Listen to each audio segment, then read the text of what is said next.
Good morning, afternoon, or evening, team, whichever time zone you're watching this from. This is a brand new channel hoping to fill a few information gaps, educate, or provide some background entertainment for everyone in the process.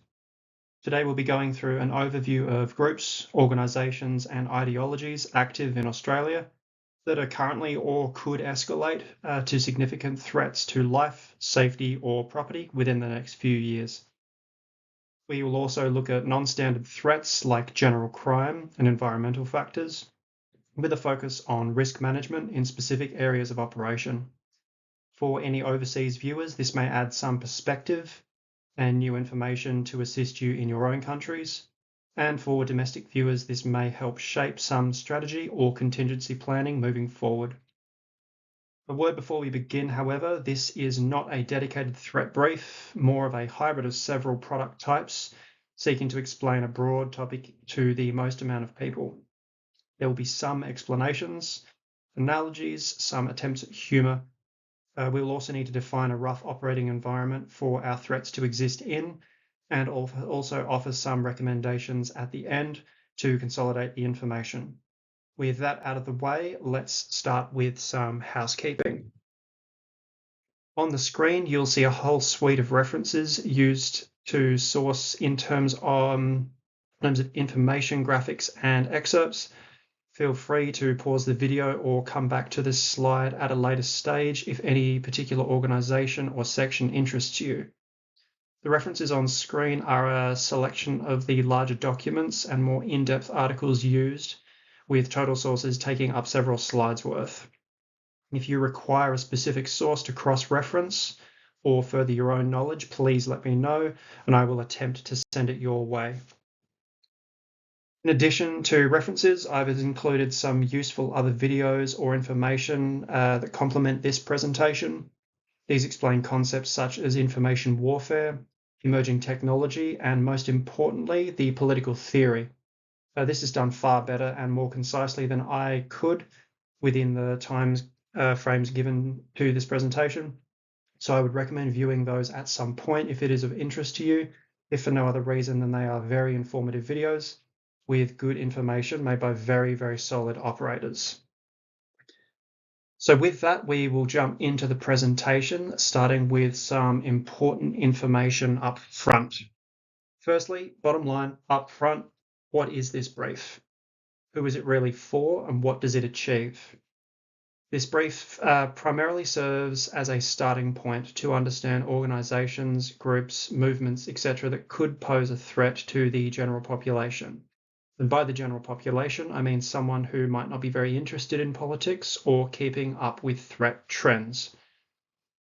Due to this brief primarily serves as an introduction to a different point of view or approach to individuals new to the concept of being slightly more aware of their surroundings and how the wider world or landscape can affect you or your family. If you're someone who realized during the COVID lockdowns that you didn't have enough food, water, or really any contingency plan other than relying on government or authorities, which may or may not have worked out and have since drifted more towards what some may call prepping, this primer is to assist you in figuring out who is who in the zoo. Finally, this is not an exhaustive list or to be taken as gospel. Groups change, ideologies morph and warp over time, as do the names and faces of those who run them. Use this as a baseline to further your own knowledge and build on it as you see fit. So what isn't this brief? This is not a hyper in-depth analysis of every single threat actor that may or may not be active in this country. If required, I can put that information out at a later time as a standalone product to give each organisation a whole individual target brief, but for now we will stick with wave top information. This brief also does not aim to confirm or deny any opinions, biases, or talking points held by groups or individuals. If I cannot find strong enough information, I cannot use anecdotal evidence to support. Further to that, offshore threats will not be discussed. Far better channels and sources are able to do that. Finally, this brief does not seek to catastrophize events or rabbit hole any doomsday or extreme protection ideology. To do that would be fairly counterproductive to the regular individual who is just trying to seek out a little bit of information. So with that, we will move on to the scope of this presentation. It's up on the screen for you to have a look at. However, if you're using this more as a background listening, this brief will be going over a modern preparedness overview, including introduction to the concept of preparedness and how it's changed over time, the USA connection, we will call it, and what this all means to an Australian audience. We'll then look at the Australian way of life, including perspectives, population density concerns, and voting patterns. In these starting sections, we are going to aim to roughly define our operating environment, both physically but also ideologically in the broad spectrum. Moving into threat groups, we will be looking at political threat groups, mainly left and right. We will also be looking at faith-based occurrences, fringe or non-aligned groups, and then a general crime outlook encompassing some mass casualty events, as well as a general understanding of crime and areas in Australia. During each threat, it may be necessary to further define the operating environment and also clear up any misconceptions before going any further. To finish off the brief, we'll have a quick look at a threat matrix for those groups, some likely future flashpoints in terms of geographical area, some environmental considerations, and then both short and longer term assessments to finish off before we hit up a quick decision exercise to consolidate some of those learning points. So for the more visual learners among us, what this presentation is going to look like, we're going to need to build an understanding of the topic. We'll then need to introduce some variables to that topic. And after we've combined both of those, we're going to need to demonstrate the concept or consolidate the learning. So what that's going to look like is broadly defining the operating environment as a whole, including small amounts of history on the subject and how this drives the movement.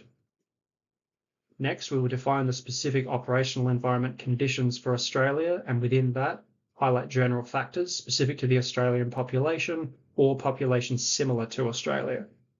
This will lead us to a small interlude where we will go over political systems and ideologies, how they create a threat environment. This will include some surface level history, some short explanations and analogies to provide a base knowledge on the topic before we progress. This will lead to our initial analysis of the threat groups, including who they are, how they operate, where they operate, and some key points on the specific intricacies of that organisation. We'll also look at some of the more non-standard threats while on the topic. From here, we will branch out into a threat matrix that can also be used as a bare bones risk assessment framework before we branch into some broad intelligence assessments on the direction these threat groups may take in the future based off other events. Finally, we will conclude with a quick decision exercise to add a more real-world spin on a situation where all these groups may be active. So, defining the preparedness environment in 2024 and also 2025. So we'll start by looking at preparedness as it roughly stands in 2025. By preparedness, I'll be using a very broad brush approach with the quotes seen in the text box. So by prepping, let's call it a concerted effort to prepare or inoculate yourself and others against future hardship, disaster, or conflict by any means you see fit. Ambiguously worded, yes, but we will unpack that shortly. So an intro to the modern preparedness environment in 2024 and coming into 2025. So starting off, many will view the concept of civil preparedness or prepping as an extension of the old National Geographic show Doomsday Preppers, where sometimes questionable individuals showed off some often bizarre or confusing strategies to survive various apocalyptic scenarios. Now, though this was mostly comical, it did bring about a different point of view for some watching. It's not a difficult jump to jokingly talk about preparing for a zombie apocalypse to then use that broad plan to survive a fallout from a cyclone or flood, minus the head removal part for legal reasons. As such, we've seen the scene morph into a largely internet-driven community from individuals across the board in terms of skills and interests to grow a community to upskill and train for more likely future issues. Elements exist such as urban survival tradecraft, biofuel production, turn of the century homesteading, and sustainable agriculture. These have all started to blend into the traditional prepping sphere. For many, the lockdowns and massive supply chain disruption of COVID-19 was a tipping point that proved the value of having even a small amount of planning, and maybe even some stored away food in the pantry, some stored diesel, as well as a medical kit. Many also saw how easily and quickly people around them went from relatively law-abiding individuals to full self-preservation anarchy mode. In the global West, there was a reported sharp increase in violent riots, looting, as well as harsh law enforcement responses in an attempt to stop said riots, which then fed more widespread unrest and started a constant feedback loop. The peak of this in Australia, for most, was the attempted stabbing in a fight between two individuals over toilet paper and the use of public order police in Melbourne, which has been sealed into some individuals' minds since. If people will resort to these means over what amounts to artificially generated shortages due to panic, for some, it cemented having a slightly different outlook for if the situation was more severe. So with this, many who consider themselves either preppers or prepared citizenry look to the future not as a doomsday per se, but more a very minor disruption that causes ever-increasing waves of follow-on problems downstream. Consensus has also switched from a mostly ruthless individualism to smaller community outlook in terms of providing your own food, clean water, security, and utilities for a small township or small group of individuals who are also like-minded, rather than larping as a Mad Max extra and unaliving as many people as possible over bottled water and food. Some good case studies of this to solidify the idea are natural disasters like Hurricane Katrina and the arguably botched government response that led to widespread individual suffering, as well as the now famous rooftop Korean store defense of small businesses during the widespread Rodney King riots of 1992 in LA, with a now famous picture on the right depicting that. I'll leave it at that for now, as there are more than a few examples of public order breakdown in history where individuals have become self-sufficient. I'll leave you with the key point note down the box to read in your own time. So moving on to perception and the Western preparedness dilemma. Pretty ambiguous title. So we've roughly outlined preparedness in general and how it's adapted over time. But how does the rest of the world view this mentality? It's notable that the concept of prepping appears to be a wholly Western idea, that being countries such as the United States, Canada, and to a lesser extent small pockets in Europe, the United Kingdom, and down here in Australia. For the most part, most of the world does not share the same view as the West does, especially with regards to food and commodities.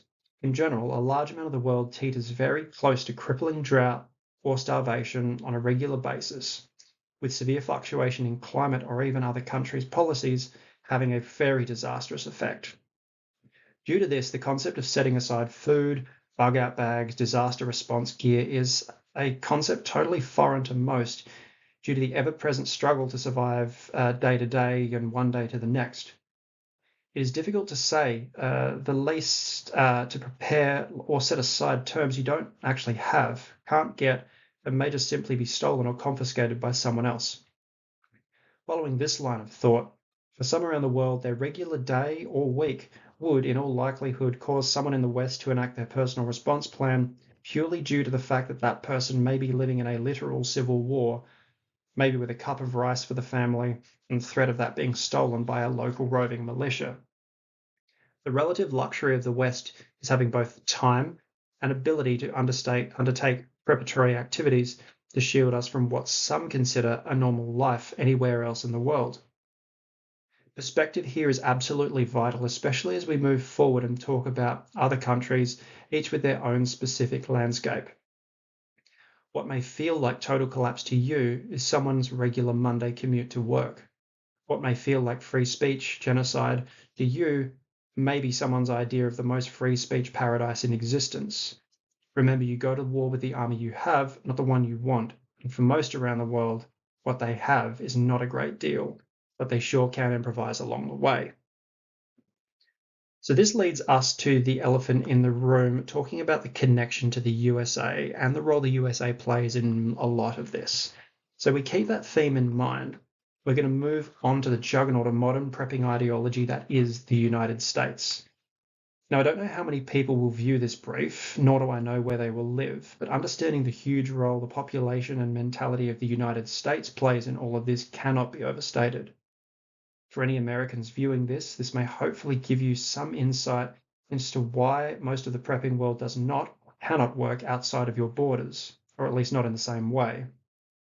If they do, it will most likely be sitting well under the detection threshold of local authorities, and as such, prepping looks a whole lot more like what you'd expect in the 20s Prohibition era than what you might be used to. So referring to the slide, I'll look through most YouTube videos or other social media platforms where information can be shared. You'll notice that most, if not all, content is produced in America, largely catering for American or at least North American audience.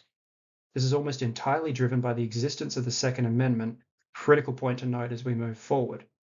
Being allowed by law and backed by a constitution makes a great deal of prepping far simpler than those who don't, especially when we're looking about what we can generally call kinetic options and active defense measures. Due to this, there are endless videos on kinetic setups, from best rifle types to why a pistol caliber carbine is what you need over something with, say, a 20-inch barrel when clearing urban terrain, to over 600 hours of content on which red dot sights to put on your AR platform, or alternatively, fierce debates over low visibility plate carriers versus full patrol setups. So sometimes if you live outside of this American bubble, you might hear this or view this, look down at your backpack with water bottles, some duct tape, a fixed bladed knife, a pretty good attitude and a fresh set of clothes and say, well then, as you watch YouTubers better kitted out than your national military attend an airsoft event for the weekend. Moving on, we also have heavy political influences based off American political parties as well as fringe organizations. Though direct American policy affects very few outside of the border, many in Western countries will directly take on the US election cycle frenzy as if it was their own country's political system. This leads to odd politically fueled anger that then drives localized domestic concerns. Something like a man at a bus stop being abused because he's wearing a plain red hat, but it looks slightly like he could be one of the Trump people, and they're all bad, so you might as well harass him, is oddly common.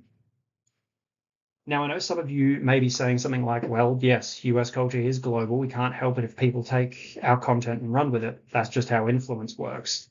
And this is entirely true. Global empires are the way they are due to widespread influence, and there is no changing that. However, in a world where the algorithm and the internet exists, it can have some significant downstream consequences we will go into later, especially when an individual's world they think they live in is vastly different to that which they actually live in.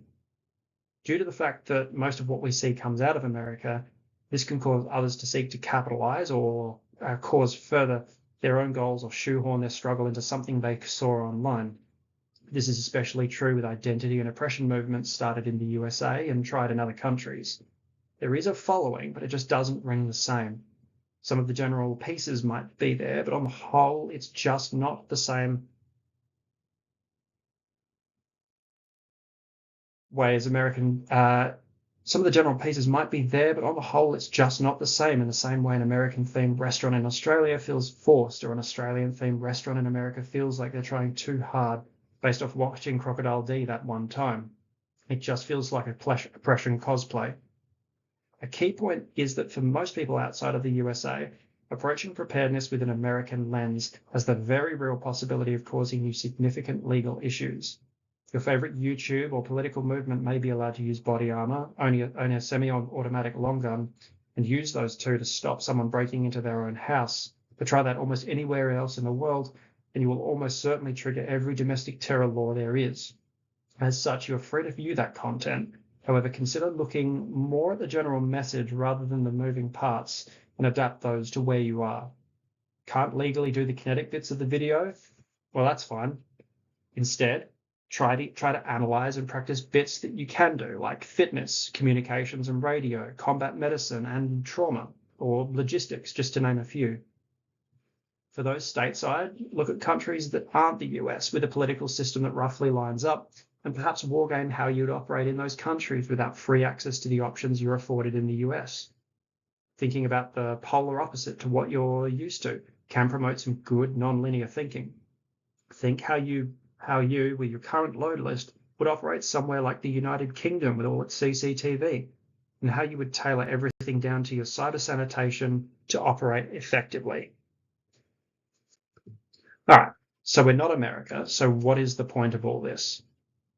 So we've touched on the USA angle and bringing focus back to Australia, to which many may rightly ask, yes, we know America exists and operates how it does, for better or worse. But what's the point of all this? Crime is fairly low, gun crime and violent crime is also very low comparatively. We don't have any large-scale riots like we've seen in Portland or Washington, D.C. This is all entirely correct. However, living somewhere safe does not guarantee immunity from harm, whatever that might be. Being in the wrong place at the wrong time is a very real possibility. Other people's actions have a very real possibility of causing you or loved ones harm, and the ability to solve that with direct action may be the difference between a positive or a negative outcome.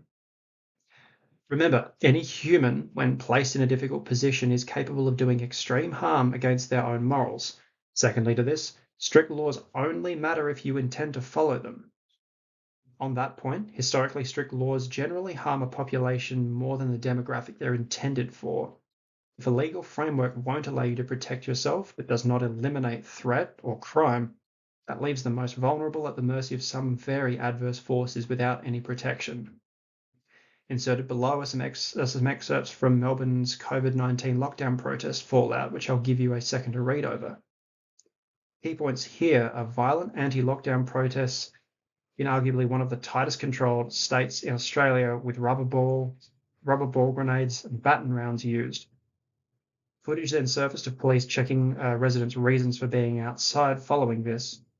I'll leave this open-ended, however, it's a very salient point to consider moving forward with regards to personal freedoms. So, introduction to the Australian way of life. An introduction to the Australian way of life may seem pointless to an Australian resident, but it is the key to understanding the nation as a whole. And aside from every Australian visibly cringing when someone tries to fake an accent and say shrimp instead of prawn, there are some key points to note to better understand the social dynamic. It is no secret that the vast amounts of Australians are more laid back than most citizens of other countries, with a fairly sarcastic sense of humour. This is backed up by an almost ingrained and rigid enforcement of fairness and fair play. The word freedom to Americans is similar to fair to Australians, and is taken more seriously in the public sphere, though at times can be used more as a buzzword than a defined term.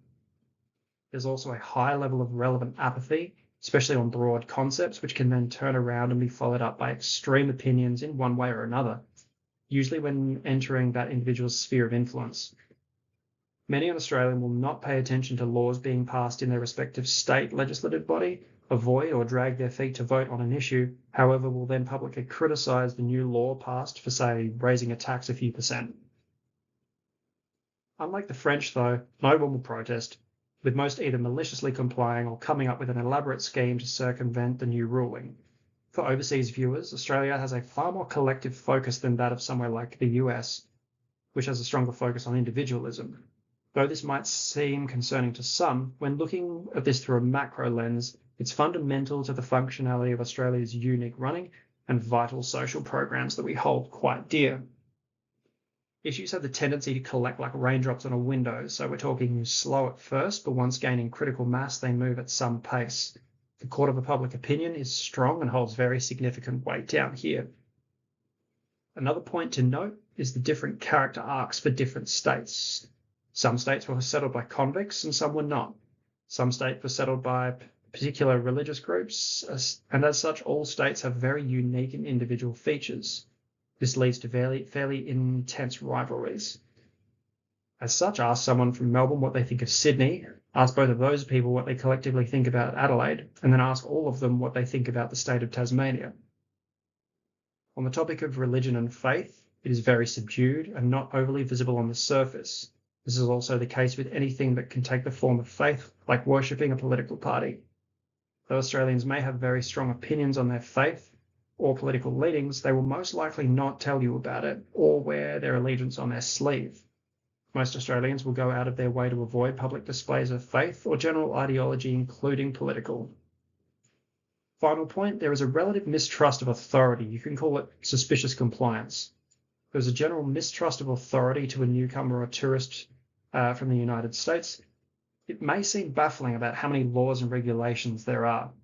While there are many laws and regulations that serve little use and are intended to be another layer of red tape and bureaucracy, most of Australia's more common sense laws are closely followed and policed by most regular people, as not following them may have far-reaching consequences.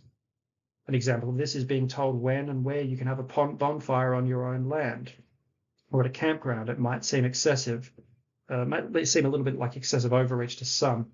However, when your entire country is constructed entirely out of natural fuel, firelighters and explosives for 6 months of the year, your right to have a bonfire may result in an area the size of West Virginia being completely decimated by fire. Due to the reduced population density, many parts of the country, especially rural, rely heavily on local populations providing volunteer services such as firefighting, as the full-time members are a little bit too far away or have much to contend with. They either cannot be recruited or needed somewhere else. So having a bonfire may cause a series of flow-on effects that can have some significant repercussions. To circle back, many Australians will enforce and self-police what we might call common sense laws, as we all live in a fairly fragile ecosystem down here, and knowingly disregarding or willfully breaking laws they deem to have no real purpose. That being said, the Australian approach to law enforcement is night and day compared to that of, say, the United States. The likelihood of having a casual, friendly chat with an Australian police officer is fairly high, even if you've done something wrong, as long as you approach it in a reasonable manner. This aspect is slowly changing, though, especially in larger cities such as Sydney or Melbourne.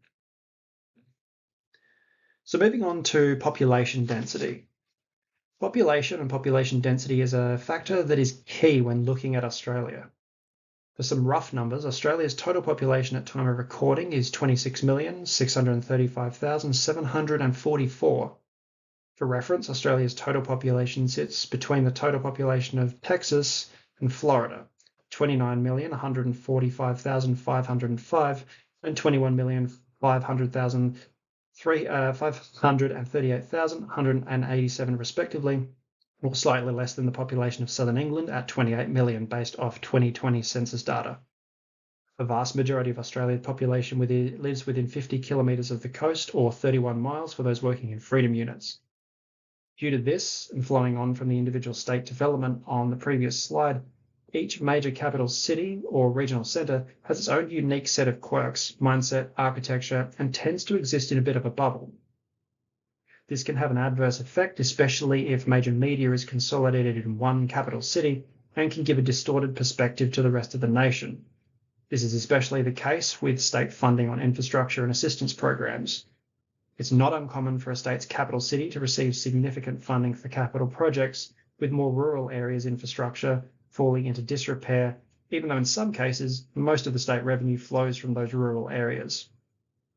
Those capital cities then exist in their own bubble, mostly ignoring those outside who provide a good chunk of the funding, resulting in a significant divide between rural and urban populations.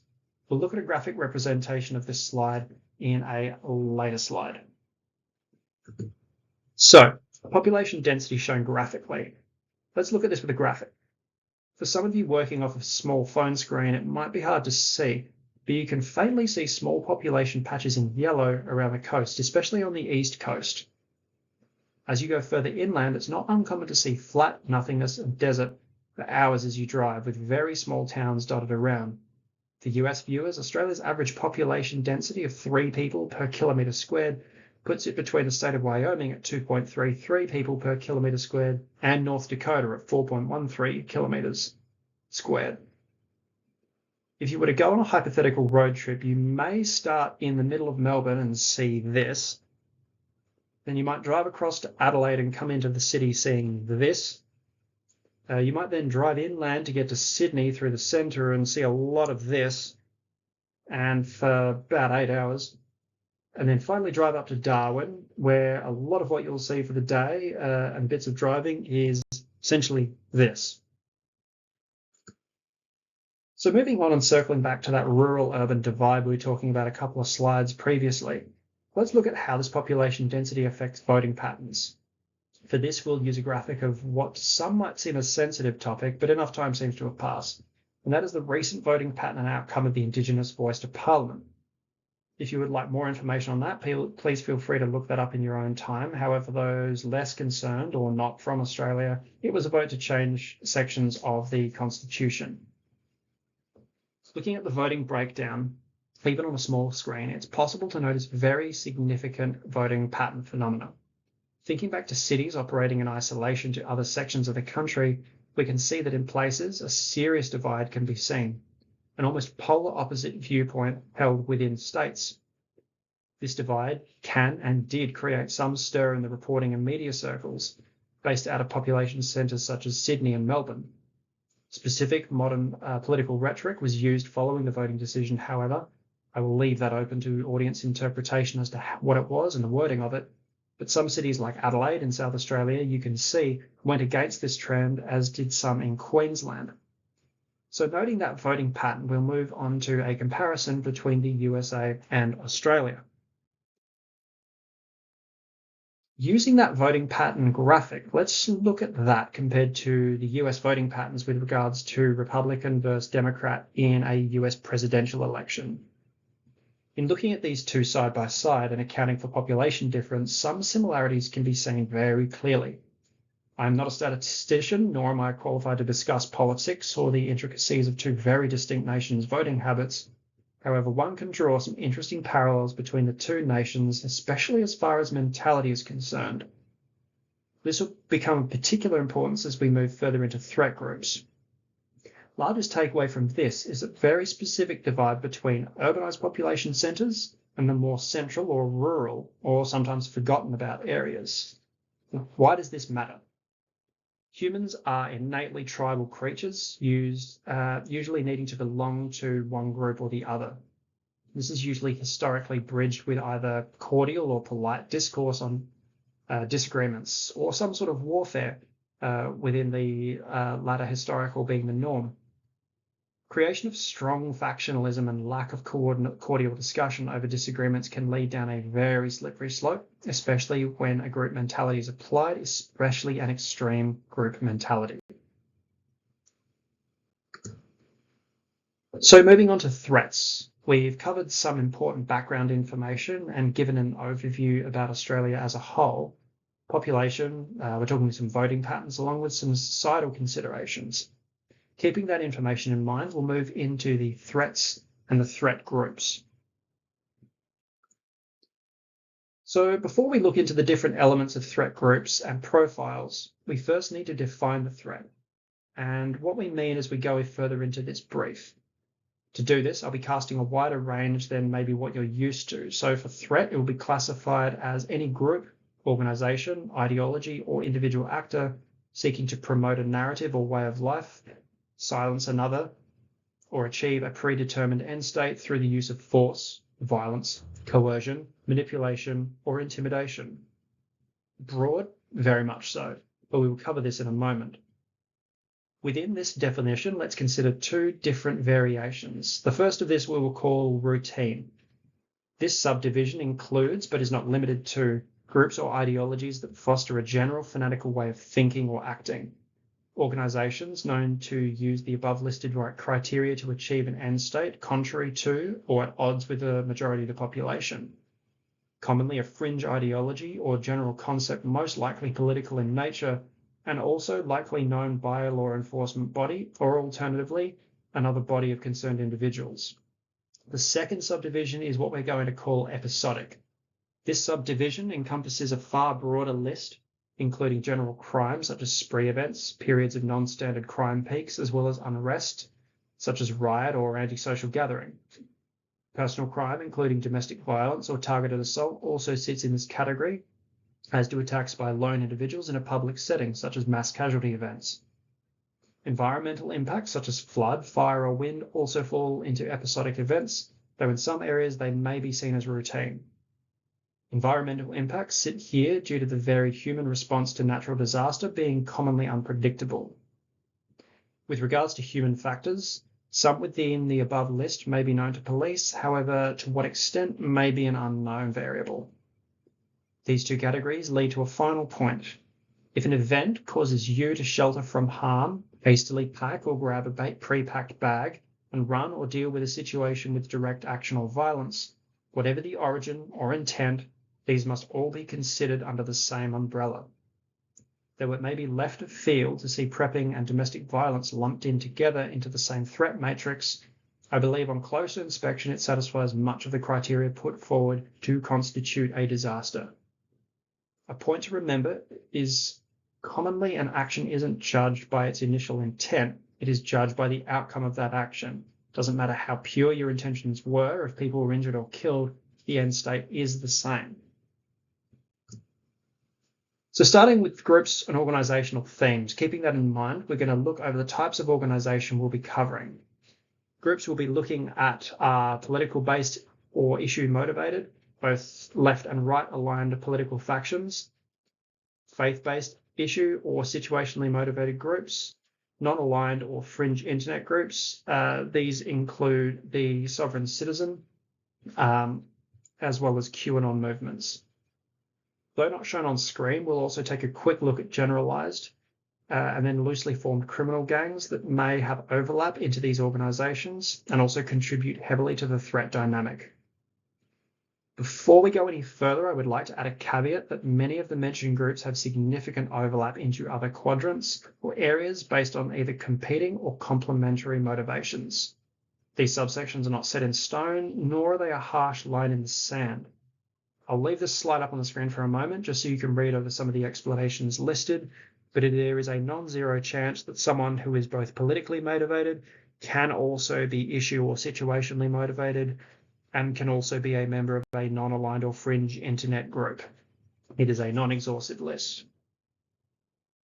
Starting off, we'll look at politically based issue motivated. Starting off with political organizations, arguably one of the most complex series of similar yet different clusters, and also the source of a large portion of instability and violence globally.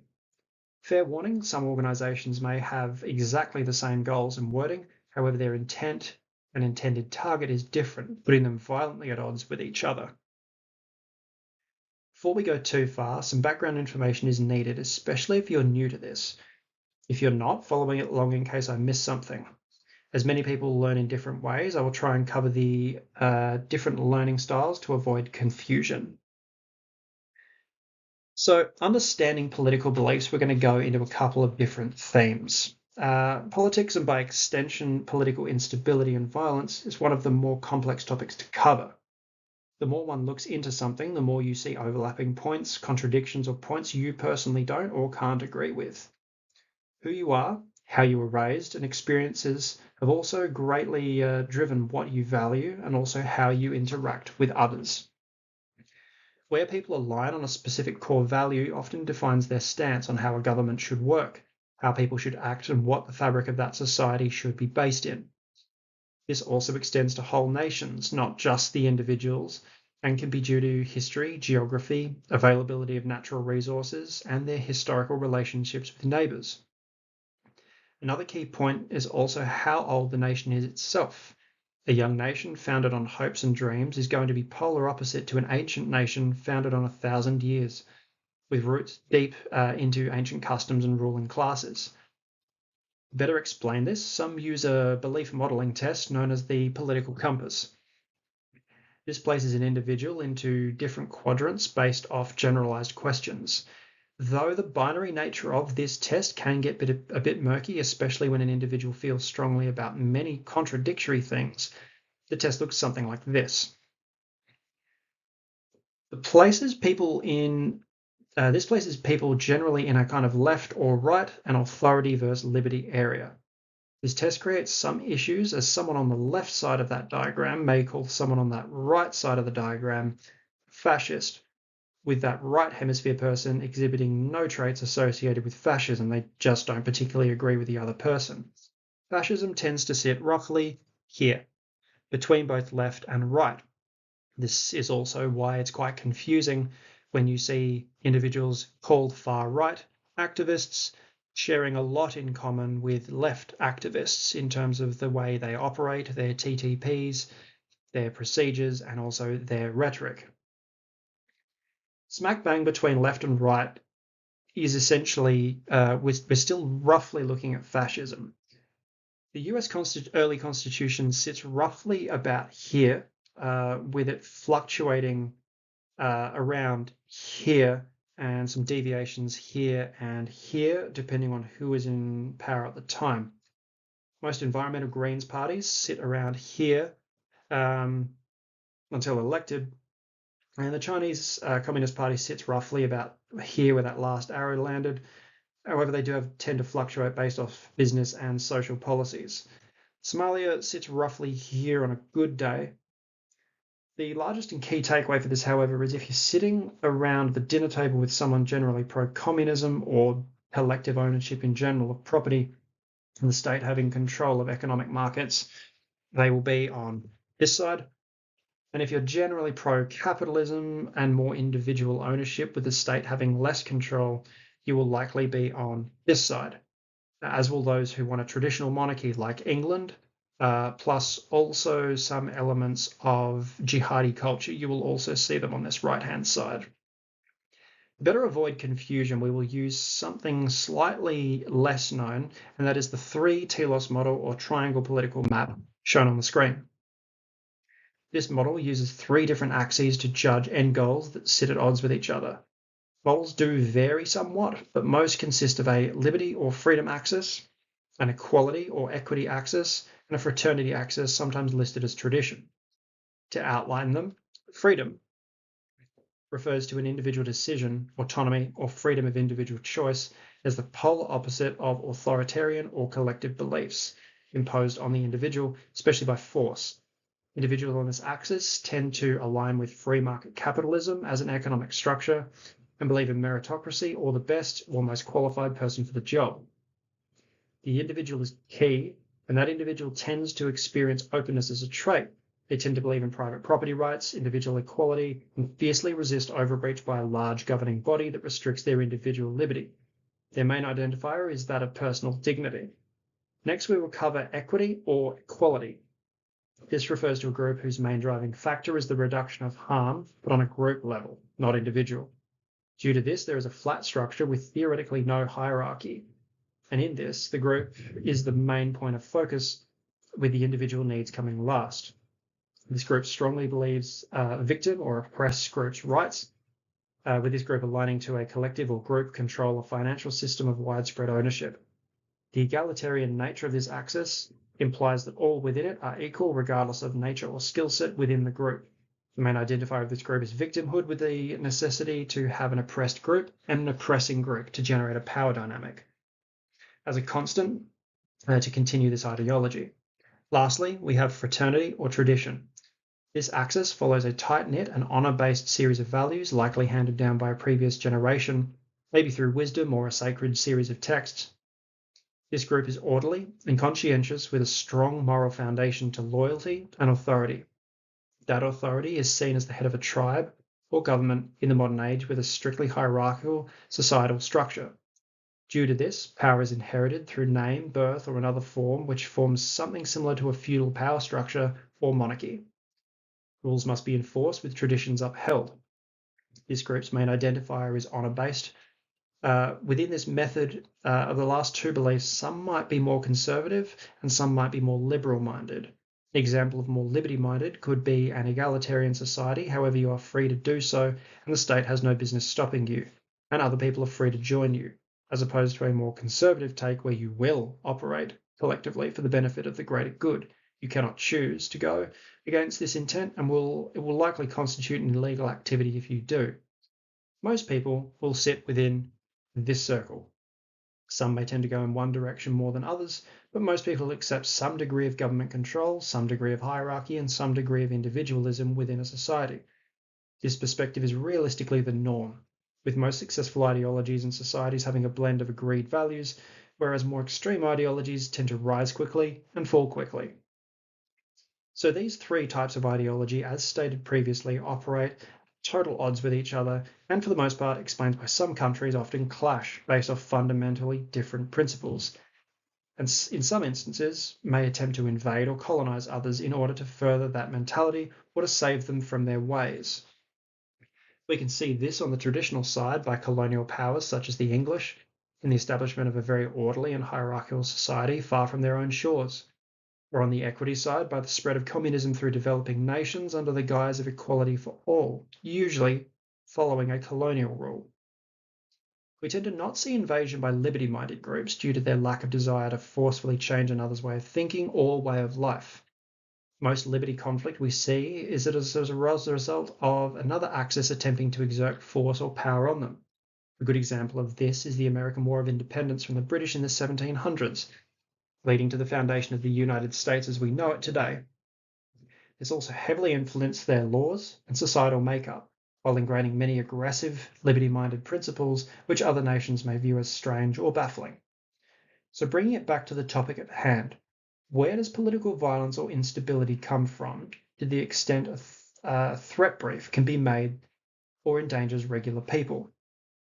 Commonly, political instability comes from a domestic or internal struggle within an established nation, in which some members believe or align with one ideology and others wish to change that. As the fight continues, factions can splinter or subdivide further as enemies become less in number or a new enemy emerges, sometimes those being members of their own faction not long ago, while also fighting the original enemy. A good point to remember is that those seeking to fight a revolution will see everything through the lens, even if their goals have been met.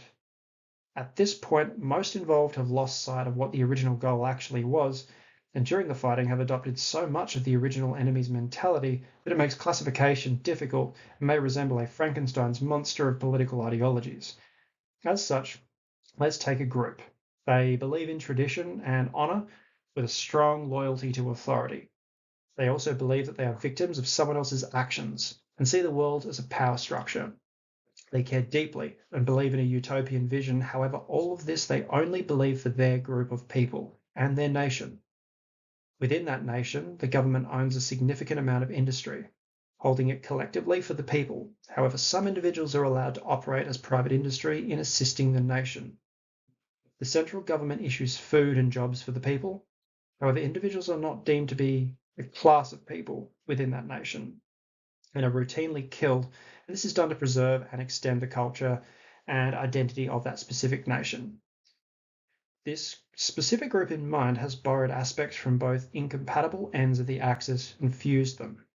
They rose to power using the language of equality, part of the pyramid, and then ruled with a hybrid of both. This group is essentially the National Socialist or Nazi Party, active in Nazi Germany from 1933 to 1945, however, it can be argued earlier than that. When plotted, they aren't really right-wing or traditionalist, nor are they left-wing and equality-driven. They are at odds with communism, but also at odds with most of the world not run by a form of extremism. Reference where fascism sat on the diagram previously and consider this. Now we can see political infighting and instability more than a black and white, left and right, but more of a spectrum. To say something is left and therefore good, and right is bad, or vice versa, requires one to discount most modern history for the last 300 years. Good is good, and bad is bad, regardless of who is doing it, and more importantly, who is telling you what is good and what is bad. Two sides may fight between each other, and they may in reality be identical. To combat this, government may pass laws that place a blanket series of restrictions on all citizens, regardless of political views. In response to this, more liberty-minded people may now deem this itself to be a threat. Think of something like a hate speech law or a misinformation law. An equity-based government may want to stop speech it deems to be harmful to the fabric of a society. From one opposite group, as such, it makes the use of speech deemed hateful or illegal. Unfortunately, there is no viable way of defining what is hateful in any objective way, resulting in many being persecuted or prosecuted for general free speech concepts. So in an attempt to stop harm from affecting a specific part of the population, the whole population is affected in a blanket manner. In response to this, Liberty-lining individuals will likely view this as an attack on their basic rights, and from their angle, that is true. Many of you will be able to read between the lines and see these examples as real-world excerpts from various countries around the world. Sometimes, causes for the common good result in more long-term pain, though well-intentioned. With all this being said, for most, politics will be called either left or right, especially in media due to the ease of classification. Moving away from political theory and back into this threat brief, extreme political elements tend to exhibit a fairly clear ideological bias which assists us in classifying them. So moving on to understand the Western extreme left versus right dynamic. We will consider actions, terminology, and rhetoric grounds for classification into the category of extremist organizations. The use of violence, threats, or encouragement of harm to a specific group or race of individuals ticks all the boxes for an extremist organization, regardless of political method. With that, both sides exist in a highly adversarial relationship and tend to mimic each other, especially when conducting a protest actions, and in their rhetoric only with slight syntax changes. Right-aligned organizations have a higher propensity to use overtly threatening language, calling for murder, violence, or harm towards individuals or groups. Left-aligned groups, however, and individuals have a higher propensity to use threatening language, including genocide against a whole class or subset of people. Due to this, there is far more reporting on far-right groups as opposed to far-left organizations, with left-leaning organizations favoring a slightly more subversive or grey zone tactic. Left-leaning ideas tend to be more acceptable on a macro level as they cater to the elimination of harm or a harmful group, with left-leaning terminology based more in emotionally driven language. Though decentralization plays a large part in these groups, right-leaning groups tend to be more factional and centralized, especially at the grassroots level, before branching out and gaining a wider popularity.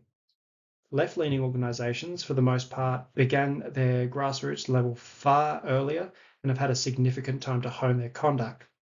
As such, groups like Antifa operate in a highly decentralized manner, with multiple feeder organizations pooling into their larger ideology. Left-leaning organizations tend to be able to mass combat power far better than their right-leaning counterparts, which is apparent at most protest and counter-protest reactions. Key takeaway for all of this, and it was mentioned previously, both left and right-aligned organizations have historically proven their intent and ability to use violence regardless of cause. Both left and right organizations serve as a breeding ground for individuals with intent and inclination to cause harm to others, and both seek to use terminology to rationalize violence. Key to that is the use of the term fascist. If used correctly, that definition is both highly specific and incredibly niche. However, if taken and used in a broad brush manner, then applied to any cause that I, as an individual, disagree with, the ability to rationalize violence against a whole group is suddenly easy and, moreover, justifiable. So before we really launch into the individual topics, we're going to finally finish up with an analogy. Group A believes public spaces and the home, indeed the whole nation, should only contain grass as its greenery of choice.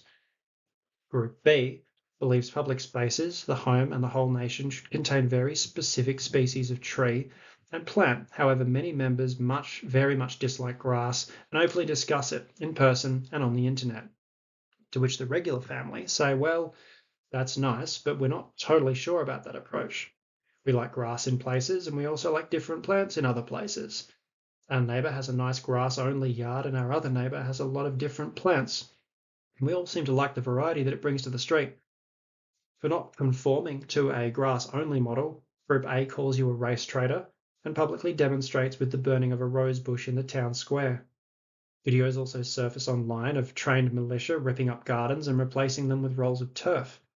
An individual is arrested for planning to eradicate all gardens in the local town by force, and when arrested, the police find significant quantities of anti-garden and pro-grass paraphernalia on their person, as well as several gardening tools, including a weed sprayer with a high-capacity bottle.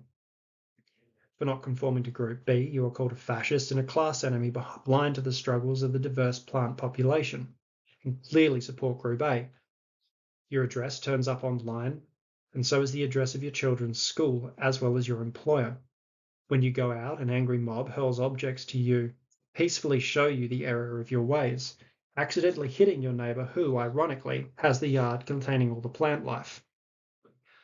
Online, several commenters call your neighbour a class traitor, and they are glad that you were injured for siding with an obvious hater of plant life. You're fired from your job due to rising internet pressure following your clearly pro-grass and anti-garden mindset. Now, that was about as close to a PG explanation of a very sensitive topic as I could make it, and I hope it provided a small amount of comic relief as well as serve a valuable point. Though methodology might change, it all tends to blur at the end. So you want to promote peace and inclusion, brilliant. But if others don't wish to be part of it, you will force them to be peaceful by force. So with that, we're going to start with left-aligned extremist organisations, chief among which is Antifa, or Anti-Fascist Action. The first organisation, and arguably the largest in terms of reach and membership, is Anti-Fascist Action, Antifa. Originally formed in 1932 as a communist front to counter the rise of fascism in Germany in the late 1920s and early 1930s. Their mission is primarily to remove or destroy fascism up to and including lethal force. Now, there is an asterisk after fascism, as the definition of what justifies fascism tends to change depending on the cause. Main operating method is primarily via disruption and protest actions with a large amount of information operations as well as accusations of sabotage of infrastructure. Their end state is broad, with it listed as the dismantling and the destruction of fascism. Their exact leaders are an intelligence gap at this time and are likely a revolving door of different individuals. It is probable leaders of different cells operate with relative autonomy, seeking a form of direct guidance on any larger party lines. The support network is global, with members across all sections of society. Main recruiting body consists of younger school and university age individuals up into the late 20-year-old age bracket. The area of operations within Australia should be considered a nationwide. However, most likely known areas of operation are major cities on the east coast with a hub of activity in both Melbourne and Sydney. Current posted strength is an intelligence gap. Their ideology is a blended mix of anarcho-communism, Marxism, general communism, Leninism, and Maoism. Moving to some of their more recent significant actions, 13th of May 2023, a violent clash was reported with far-right groups in Melbourne following a march through the Melbourne CBD. Reports of minor casualties and disturbances of peace were brought up. 19th of September 2023, a medium-sized street brawl was reported with far-right gangs in Melbourne. Lastly, going back to 2017, there was an on-camera assault of a political commentator, Andrew Bolt, in Melbourne. Points to note with Antifa: reliable reporting on known activities through open source means is often difficult, with notably scarce information. Some peripheral news articles reference an individual with links to Antifa, however, no reliable source data is given. Moving on to the Socialist Alternative. Socialist Alternative is self-classified as a revolutionary Marxist organisation standing for the overthrow of capitalism and the construction of a world socialist system. This is a quote taken from the Socialist Alternative Statement of Principles and is correct as of 2024. Their mission is to organise collective struggles against oppression and inequality through revolution. Their preferred method of achieving this is mainly through influence and information operations with a heavy reliance on the internet. Socialist Alliance maintains a very broad presence legally and is confidently public-facing, producing reading material and organising in-person sessions. As defined by the Statement of Principles, their end state is the end of capitalism, but also includes LGBT rights, elements of climate change, anti-Western imperialism, and smaller struggles. Elections are held for key management positions. However, these individuals are elected in-house, and current leadership for 2024-2025 is an intelligence gap at this time. Support for the organisation is linked through many student organisations and bodies, with most of these being at the university level. There are also membership and joining fees for members estimated between Australian dollars 8 through 15 per month. Socialist Alternative has branches in most Australian capital cities or any location with a medium to large university. Reported numbers based off 2020 data indicate membership on university campuses are far higher in southern coastal cities than in areas such as northern Queensland or the Northern Territory. Posted strength is an intelligence gap at this time. The ideology as defined by the organisation is predominantly Marxist. However, within that sub-bracket of ideology, there are other key factions within Socialist Alternative, aligning with characteristics made by Trotsky, Lenin, and rejecting ideologies aligning with Joseph Stalin. This is a very deep political rabbit hole and not a topic I'm qualified to confidently portray. So I'd recommend learning some more of the background information on these different concepts to better understand organisational motives. Left-aligned politics can vary widely in beliefs and execution to the point that they share nothing in common except for a generalised collective approach. Moving to the right, we can see some significant actions. As you can see, these are very minor and involve mostly campaigning, protest actions, with some of these resulting in arrests for public nuisance type activities. An interesting point seen by number 2, the World Socialist website accused Australian Socialist Alternative of supporting US imperialism. This was due to support of the Australian Labor Party and Australia's alliance with the United States in assisting the Ukraine with combat power and materiel. World Socialist website accused Socialist Alternative, concluding that rhetoric calling to defend Ukraine defaults to support of a conflict ongoing against the socialist principles, among other points. I'd suggest finding the reference and reviewing the article to provide some context. In terms of total SIGACs, though, Socialist Alternative maintains a low profile with regards to overly aggressive or harmful physical actions. That being said, moving down the bottom of the screen, reporting indicates that Socialist Alternative operates a strictly controlled information environment for members. Reporting indicates significant social repercussions for those who wish to leave the organisation and those questioning key party lines. It's probable that organisations such as Socialist Alternative act as a direct feeder pipeline or feeder organisation for more extreme groups such as Antifa, whereby more extreme political views can be expressed with violence. Moving on to right-aligned extremist organisations and concluding up with our direct left-leaning counterparts. Starting off with True Blue Crew. The True Blue Crew is a predominantly anti-immigration and mostly nationalist organisation with its roots in the Reclaim Australia movement of the early 2010s, opposing Islamic immigration and societal impacts such as the wearing of the burqa and niqab in public. Their mission is largely undefined. As far as mission statement, however, it centres mostly around the elimination of Islamic ideology from Australia and a return to traditional style values. This also branches out to ethnic gang crime and antisocial behaviour. For overseas viewers, the True Blue Crew align well with the Oath Keepers organisation in the USA, but lack the coherent organisation. They also align fairly well with the English Defence League based out of the UK.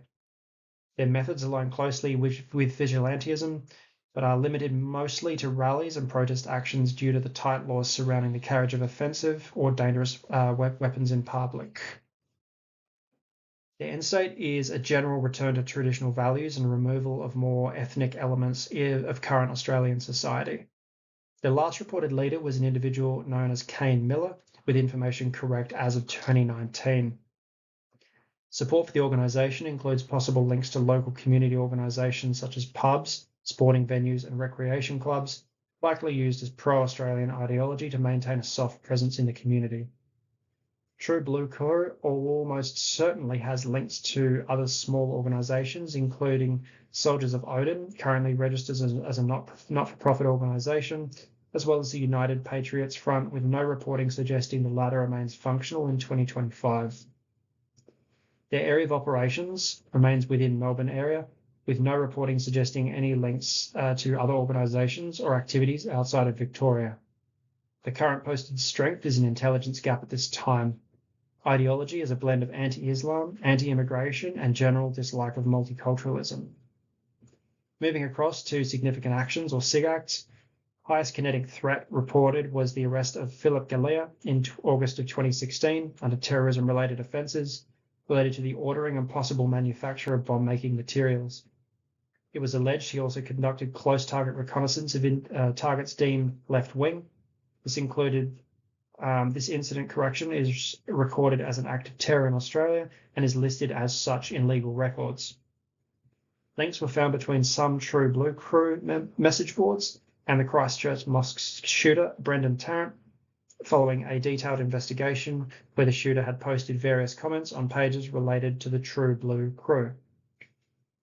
Lastly, following an uptick in media reported immigrant youth gang activity in Melbourne, vigilante patrols were established to monitor African male youth in the suburbs of Melbourne. No reporting suggests that these took place, however. Key point to note before moving on, due to a sharp decline in both reporting and popularity, it is likely former members have branched out or moved on to other fringe extremist right-wing groups. Moving on to National Socialist Network. Next is the National Socialist Network as we move into organisations affiliated or directly linked to National Socialism and neo-Nazism. Many groups and individuals cross-pollinate with common views and tactics seen across all groups. National Socialist Network is a relatively new organisation emerging in the early 2020s, originally branded as the Lads Society, before switching to National Socialist Network sometime after 2020. The group holds the majority of the media spotlight and is arguably the most known name in public-facing media with regards to far right-wing extremism. Their general mission contains two lines of effort, with line of effort 1 being the general promotion of white racial superiority in Australia, and likewise the repression of non-whites and other religious subsets. Line of effort 2 includes an acceleration of a perceived future race war between the white race and others. Within this, general war and eradication of Judaism as well as others they deem desirable. Due to increasing focus on right-leaning organisations, methods used by the National Socialist Network are primarily harassment and intimidation, with subversive rhetoric used commonly. National Socialist Network members routinely protest or occupy public spaces and businesses to vocalise their message before leaving. Their general end state is broadly a white-only or pure Australia by their own definition. As of 2024, their leader remains a man named Thomas Sowell, an individual with a service background in the Australian Defence Force and an instrumental player in National Socialist Network operations. Support for the organisation comes mostly through online support from organisations overseas with small domestic support through like-minded groups. It is possible elements of funding come from donations or low-level crime to fund merchandise and group trips. Members of the organisation have been known to supplement the group with large donations from their personal accounts. Area of operations is primarily linked to Melbourne, with smaller branches or chapters in other major cities, with a reported link to a large chapter in Adelaide. Posted strength ranges from as low as 100 core members to 180 nationwide, though reporting cannot be verified. General ideology is Nazism, National Socialism, and a broad brush ethno-nationalist flavour. Moving across to National Socialist Network SIGACT. National Socialist Network had two defined peaks of activity both in 2021 and 2023, with key among these being the fairly high-profile attack on 3 hikers in Victoria in May of 2023. This action was connected to a similarly high-profile meeting of the National Socialist Network and subsequent hiking expedition later reported on by the Guardian newspaper. During this trip, hikers took videos of National Socialist members conducting Nazi salutes and were subsequently chased down and assaulted. Though the assaults were reported as minor, leader Thomas Sowell was later charged for this event along with Act number 2, in which he struck a Channel 9 security guard several times while the guard was instructing him to leave. Sewell was charged for both occurrences, receiving no jail time.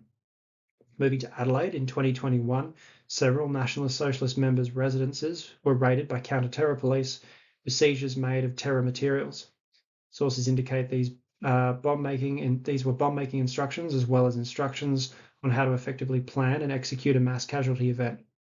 At least 2 individuals were charged on the counts receiving jail time under 5 years. Pub number 4 indicates a series of violent street clashes between National Socialist members and anti-fascism protesters in Melbourne.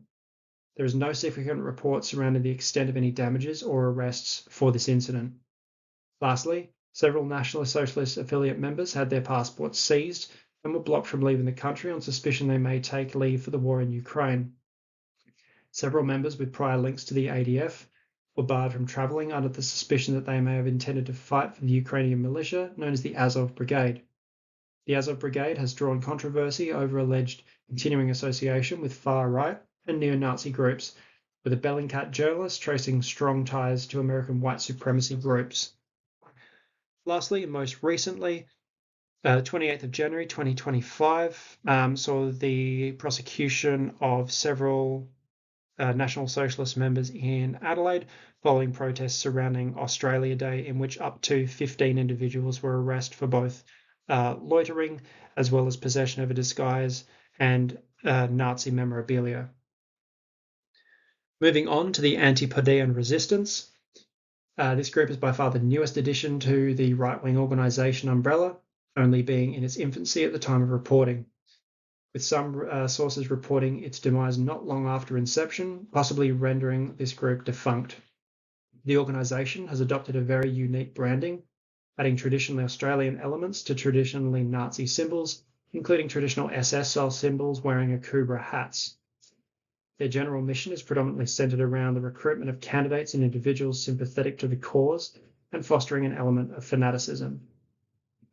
Their known methods are primarily limited to information operations, linked to presence operations during voting campaigns, such as the lead-up to the nationwide vote on gay marriage and the previously mentioned Indigenous Voice to Parliament vote.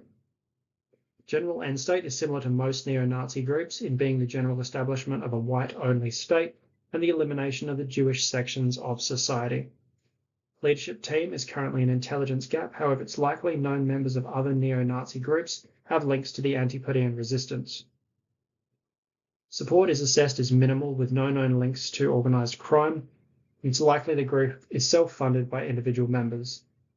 Areas of operation exist primarily in the cyber domain with a strong online following. Reporting suggests small chapters exist along the East Coast as well as in Adelaide. Strength is assessed by the group as 300 members. However, this is based off reporting from 2022 and is unverified. Ideology is primarily general anti-Semitism, Nazism, as well as anti-homosexual feelings amongst the group.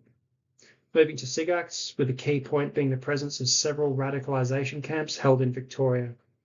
These camps involve survivalist training, hiking, trekking, common to other neo-Nazi organisations. Members were seen using a mixture of off-the-shelf hiking gear and army surplus load carriage and or load-bearing gear. Points to note, Antipodean Resistance members historically have a far better general understanding of operational security or OPSEC than other groups within this bracket.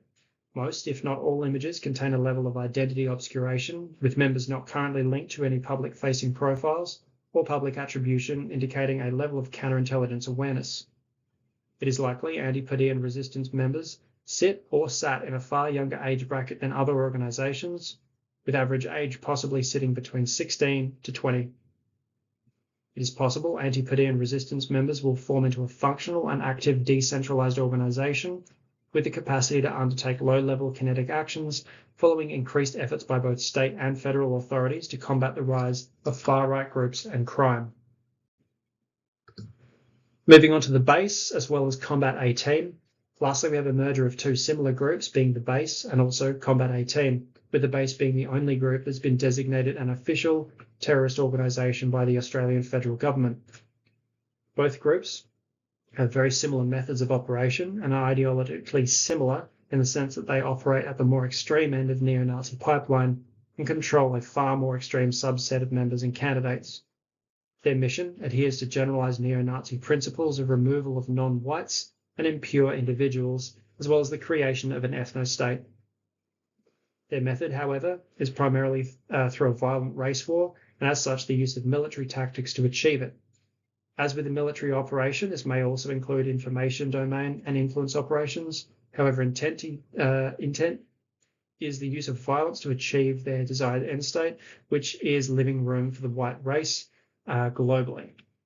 The leadership team consists of the founder of the base, Ronaldo Nazzaro, located in the USA, and Desmond Liddington as the leadership team based in Australia, with Liddington working similar to a franchise manager, overseeing vetting and operational control of individuals and actions within Australia.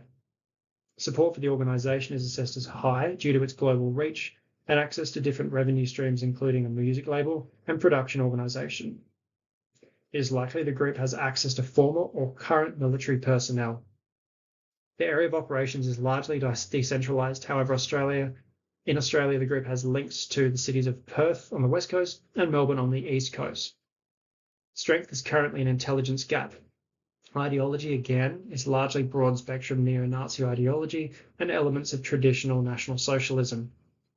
Moving to SIGACs for both the base and Combat 18, in 2019, US leader Ronaldo Nazzaro appointed a Perth-based recruiter with between 1 and 5 members, fully vetted and active at that time. Following the start of the war in Ukraine, Australian known Combat 18 members left the country, likely bound for Eastern Europe. It is likely members sought to join the Ukrainian Azov Brigade, a unit with strong ties to modern neo-Nazi ideology, working initially as a paramilitary security force before being re-rolled into a more standardised manoeuvre element, staffed with a sizable element of foreign fighters. Lastly, in 2019, the Australian arm of the base attempted to recruit a member running for federal parliament seat, that being the Western Australian seat of O'Connor.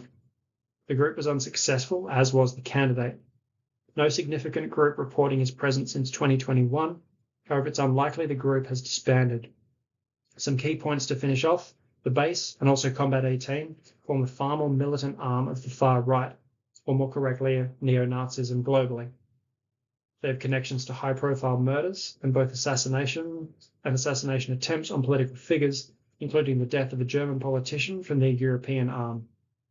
Importantly, the US arm of the base has conducted military training in direct offensive actions, mostly surrounding small unit tactics, as well as signal intelligence or SIGINT, an electronic warfare workshop.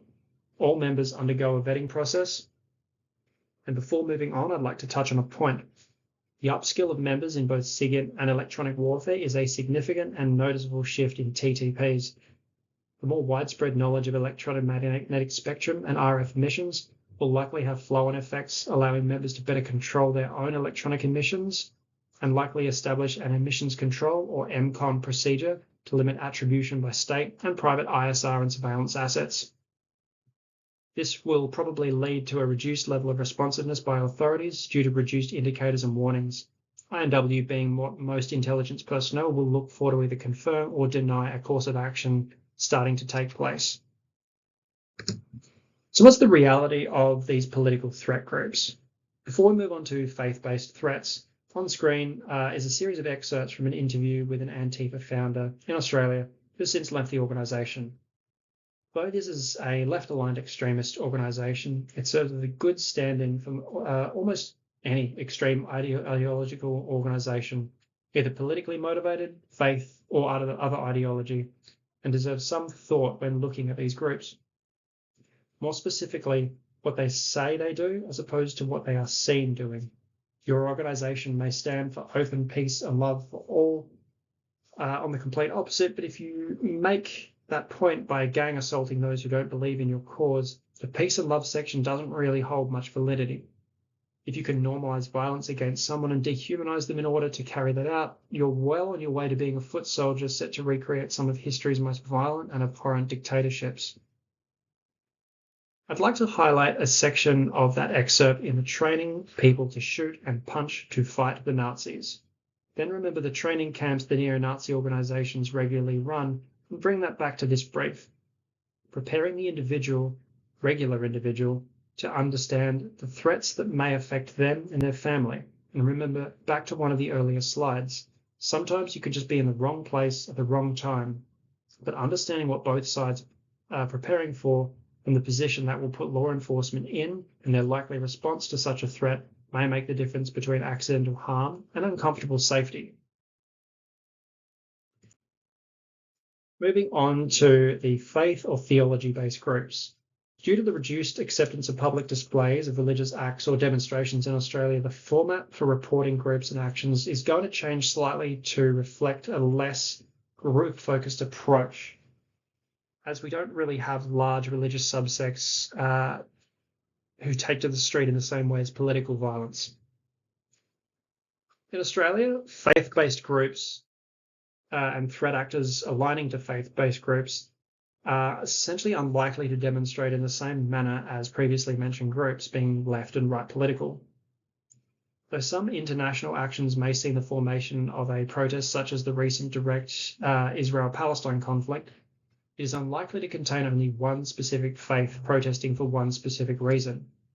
It is far more likely to see elements of previously mentioned political groups using the event as a means to further their own organisation and end state. As such, faith-based threat actors are far more likely to operate in silence outside of a large religious formed body. Some within this umbrella may believe they are engaged in a personal vendetta against a group of perceived enemies, which may be against the core teachings of their faith, which can further isolate them. As with any extreme ideology, religious extremism seeks to target those who are lonely, lost, or seek high approval or meaning. In looking at how this manifests, threat actors in this bracket are far more likely to conduct isolated violent action rather than harassment or protest action.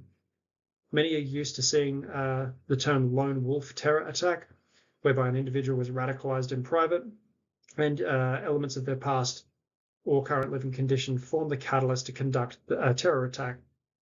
Lone wolf attacks and the radicalization pathway are not unique to faith-based organizations, and the pattern can be seen across many violent attacks.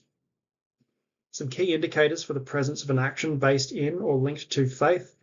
World events are key.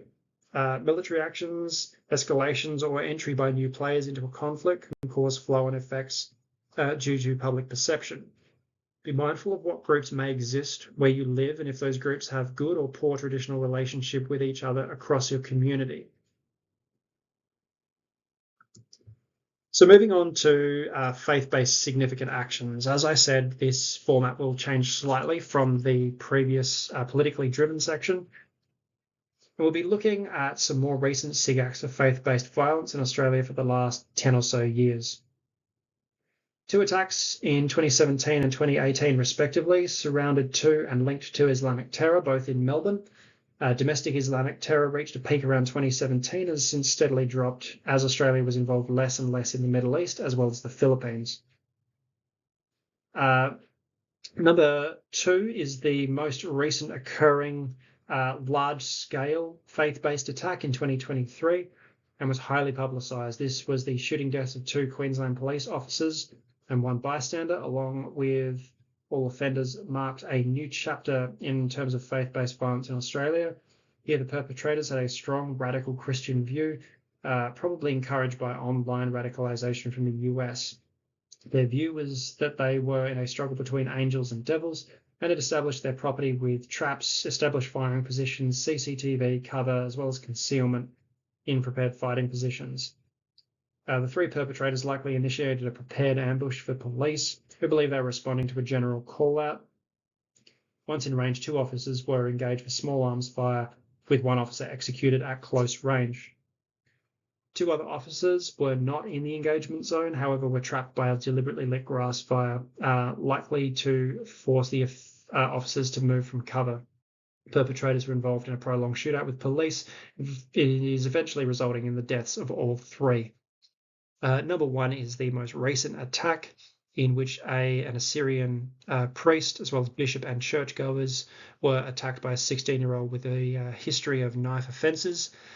The ensuing fallout when several hundred church members surrounded the church involved the injury of several police officers as well as significant damage to police vehicles. With regards to these faith-based things, it's likely more events such as the Williambilla incident will occur in the future. This is due to the presence of widespread online radicalisation material. However, the execution may vary. It may not be a direct kinetic shooting attack. This material is cause agnostic at its core, and it likely contains a blend of many different beliefs, some of which we will focus on later. Moving on to issue or situationally motivated. For this, we'll be looking at groups who form purely in response to an action or event rather than general ideology. So before we launch into this, I thought it'd be interesting to take a look at a couple of case studies, one case study in particular from several years ago. Though protesting and indeed peaceful protesting is a key part of healthy democracy, understanding where you are protesting and against who exactly is essentially vital. Local police may be bound by certain laws and general decency for fear of public and media pressure. However, some elements of government, especially federal, will not take kindly to you, your protest, or your rights. With that, I give you When Protesting Goes Wrong, intersection of national security and protesting featuring Tier 1 operators. As with all good protest stories, we start in Melbourne. I'll be reading excerpts from a news article published shortly after the issue was resolved. So early last Thursday, 8 protesters from the Swan Island Peace Convergence made it onto the island where they split into 2 groups of 4. Swan Island, 90 minutes from Melbourne, is used for training by the Australian Secret Intelligence Agency, or ASIS, the overseas arm of the country's spy network. When 4 of the men took photographs of themselves holding anti-war banners, they were apprehended by a group of plainclothes defence personnel, believed to be from the crack commando unit, the SAS. Just so everyone is following, especially for my US viewers, peace protesters may well have just broken into a CIA black site located on an island where they run training prior to deploying personnel to do cyclic black operations. We heard a car come screaming around the corner and 2 plainclothes men jumped out and rushed towards us, protester Greg Rollers told 730. This man charging at me was one of the scariest things I've seen. For about the last 15 to 20 metres, I had my hands in the air saying, I am a non-violent protester and I won't be resisting. That didn't stop him from tackling me as hard as he could and throwing me to the ground. He then went to put a Hessian sack over my head, and after that was on, I heard one of the 2 men say, "Welcome to the bag, motherfuckers." I do remember saying at this point, "This is torture," and he said, "I don't give a fuck." At that point, he rolled me over onto my stomach, pulled down my pants and my underwear. The issue was eventually sorted with a fairly tense handover of the arrested protesters to local police, with the protesters referring to the police as their guardian angels. So with that, we will move on to some issue-based individuals. Starting with Extinction Rebellion. This group operates in a very above-board manner in a mostly permissive environment. The pro-environment climate change cause has strong support and backing from most, especially celebrity figures. The topic of climate change is a permissive term, and no environmental groups are classified by the Australian government as threats or terror organisations. That being said, however, Extinction Rebellion's mission is a broad spectrum avoidance of climate change, including renewable energy, carbon concerns, biodiversity loss, and general ecological collapse. Their method includes disruptive activities and blocking or blockading. This method can include protest actions, as well as using vehicles or personnel to block or restrict public traffic. They also have the capacity for information and influence operations in both physical and online domains. Their end state is a general removal or eradication of fossil fuels and sustainable agriculture. There is an asterisk there due to the widespread adoption of vegan lifestyles by members, with current research indicating its lifestyle contributes heavily to deforestation and environmental concerns. Current leadership is an intelligence gap. However, some links exist between Extinction Rebellion and Fireproof Australia's founder, Deanna Violet-Coco.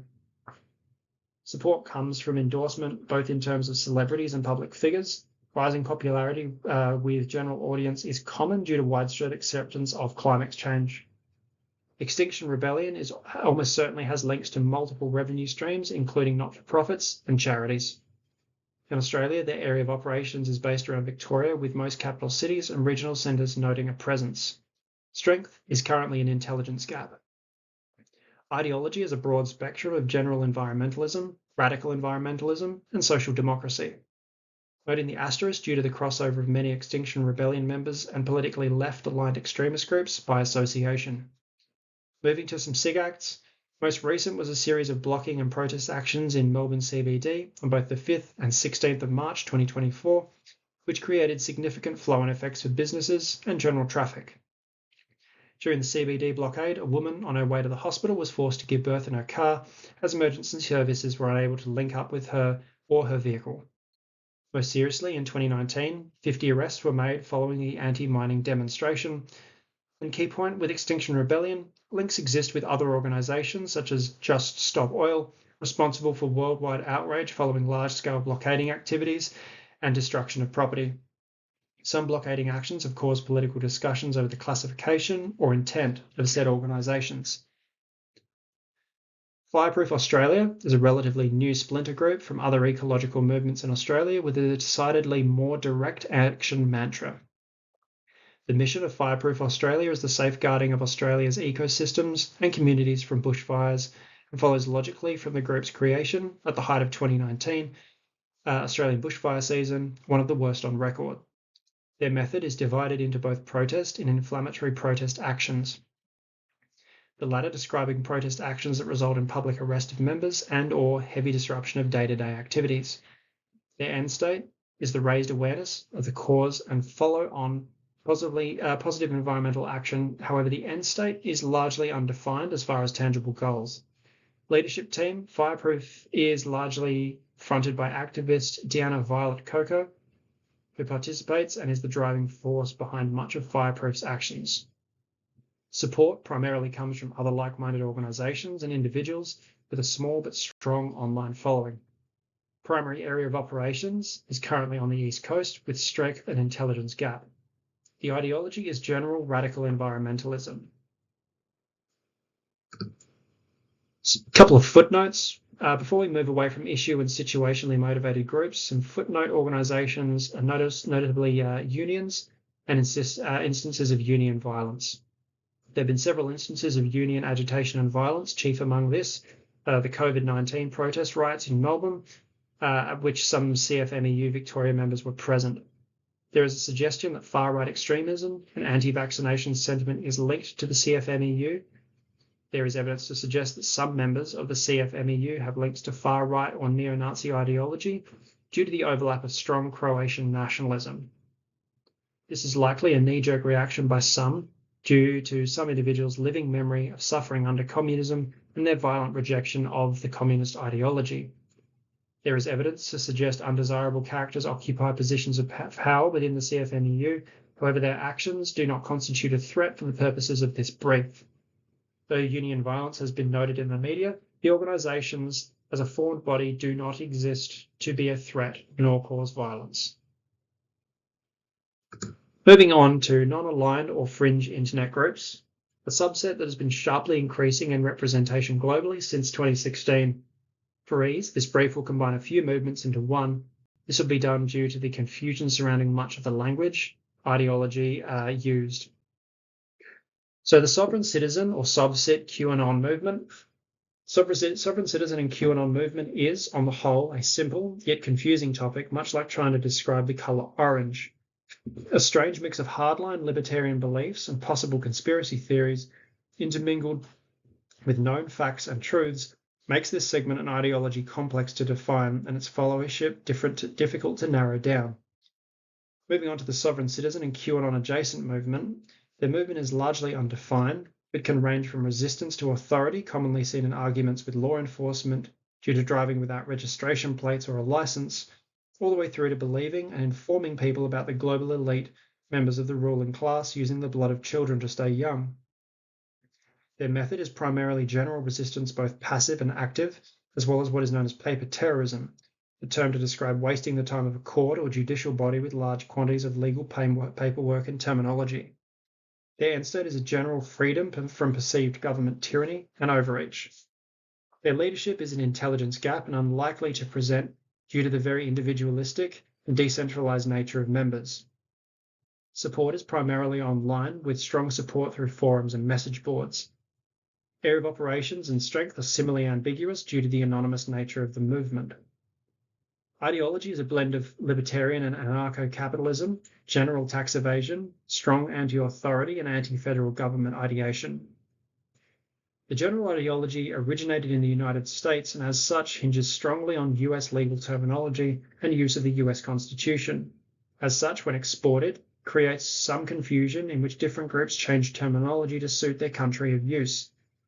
Largest significant action undertaken by the Subsid movement in Australia is the establishment of an 18-month-long protest camp on a mining property near Claremont in rural Queensland.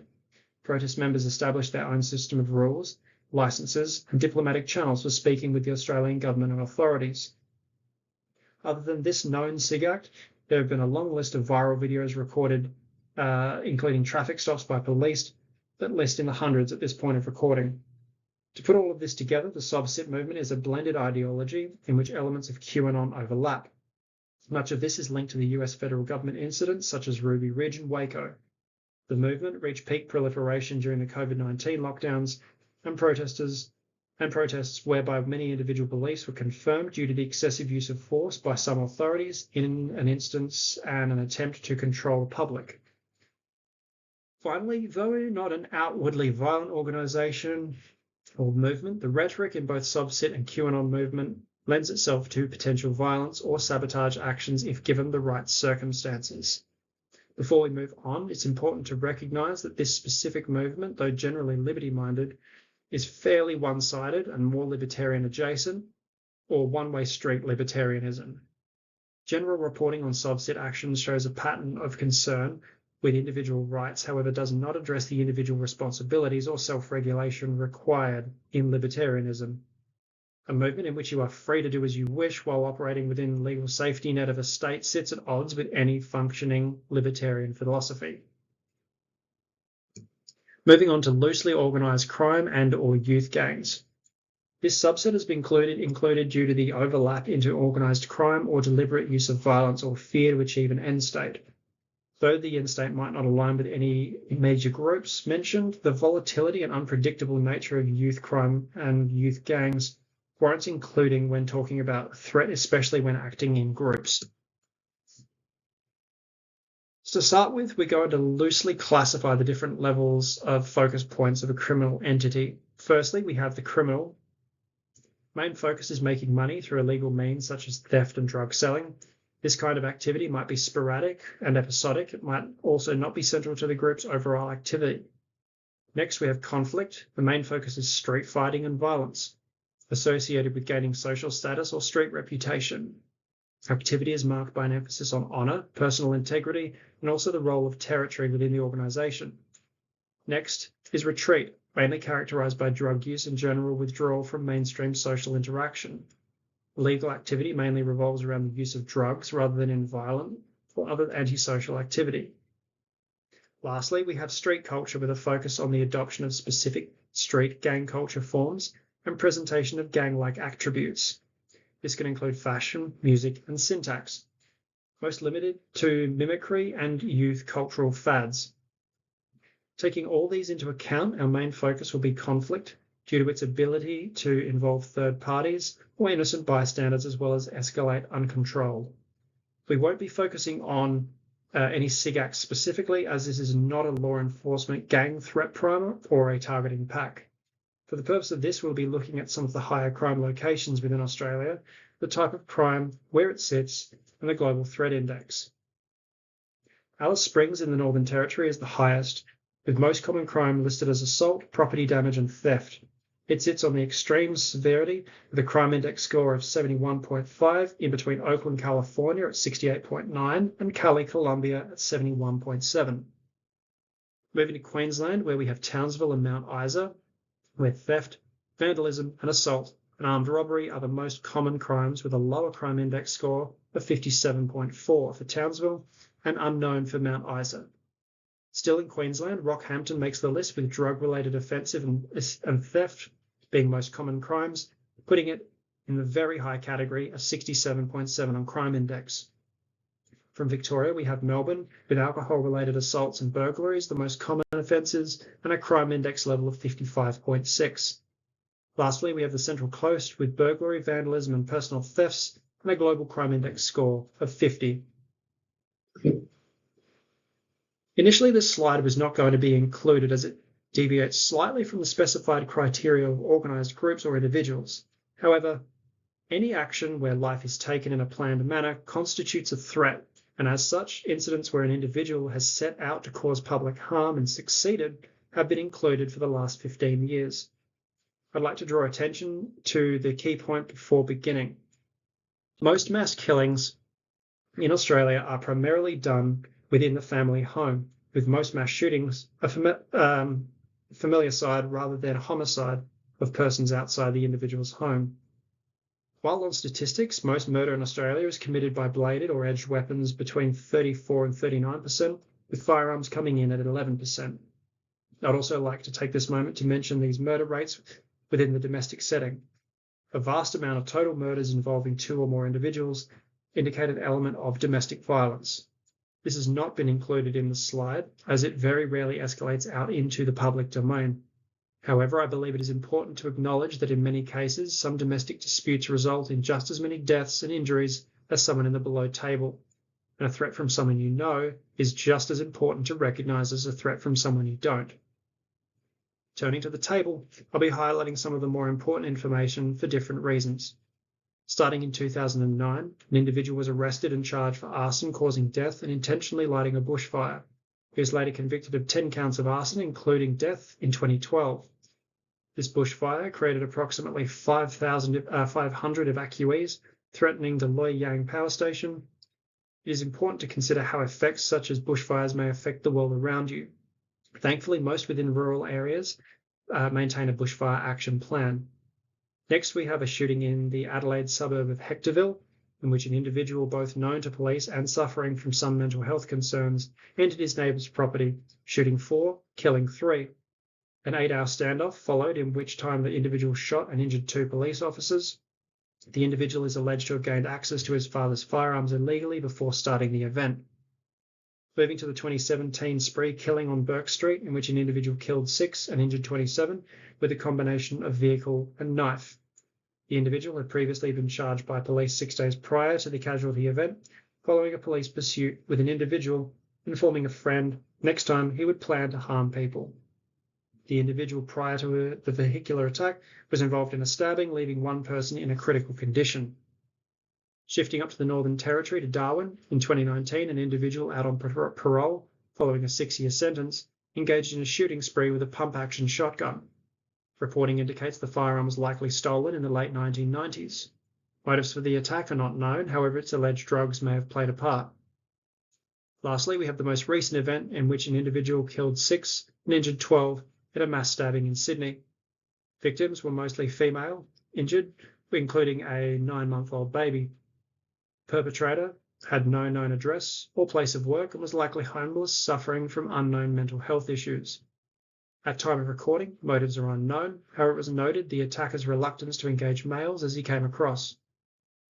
The attacker was fatally shot twice in the chest and died at the scene. This event is also currently an ongoing investigation. So we'll go into some risk management and planning. On screen, you'll see a threat matrix consisting of the major threat groups discussed during this brief. Feel free to take a screenshot and use the information or use the concept to make your own based off any threats specific to you or your area, as well as using any personal knowledge you may have that outweighs my initial analysis. Main takeaway for the threat matrix is to highlight the most likely course of action for any particular group based off past actions, current law enforcement interest, and also response and capacity. Moving on to some likely problem areas. On screen, you'll see an overview of areas which may see an increase in specific crime following a social stressor such as economic hardship or social turmoil, including a natural disaster. Yellow represents areas known for high crime, which may sharply increase, whereby extra police may be brought in or recruited in order to deal with a threat. Purple rosette represents what I'm going to call escalatory crime. This is the term I'm going to use for generalized street crime that has the likelihood of increasing to cause riots or widespread civil unrest. Pink represents areas that are likely to experience political crime. This could be political protest actions, known extremist groups operating in a more overt fashion. Finally, red This represents a mixture of all the above activities with the possibility they may occur simultaneously. Based off historical reporting, it's probable that Melbourne and Sydney will have the most dramatic criminal response in an event. It is also probable Melbourne or Sydney will continue to be the epicenter of future government interventions, such as public order policing or terror response, as well as corresponding crackdown legislation. Before we continue into assessments, I think it's important to cover some of the more environmental aspects of the Australian threat environment, as they cause some of, if not the most widespread yearly destruction in this country. There's also caused some of the largest population anger and unrest as a result, and failing to address it would be a very serious neglect of a very real yearly threat. Starting with tropical cyclone risk management.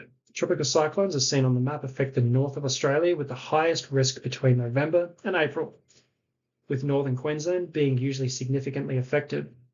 Tropical cyclones bring with them high winds, damaging rains, causing extensive damage to property as well as roads and infrastructure, as seen by the inset images on screen.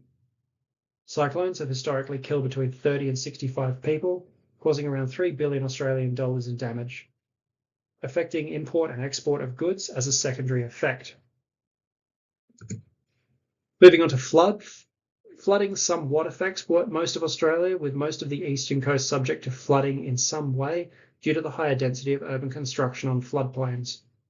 Lower lying plains areas inland experience some of the worst flooding, as shown on the map. Highest risk of flooding is between October to April. However, some flooding occurs outside of these times. Flooding, like tropical cyclones, has the ability to severely inhibit infrastructure and can lead to significant food shortages in more rural communities cut off by road and rail. Moving on to bushfire. Most people are well aware of Australia and its ability to catch fire once or twice a year. Most large bushfires occur within areas of dense foliage or grass, which shows up as pockets on the map on the screen. National parks and other areas are large fire risks, as most of Australian native vegetation is designed to burn as a means of regeneration and regrowth.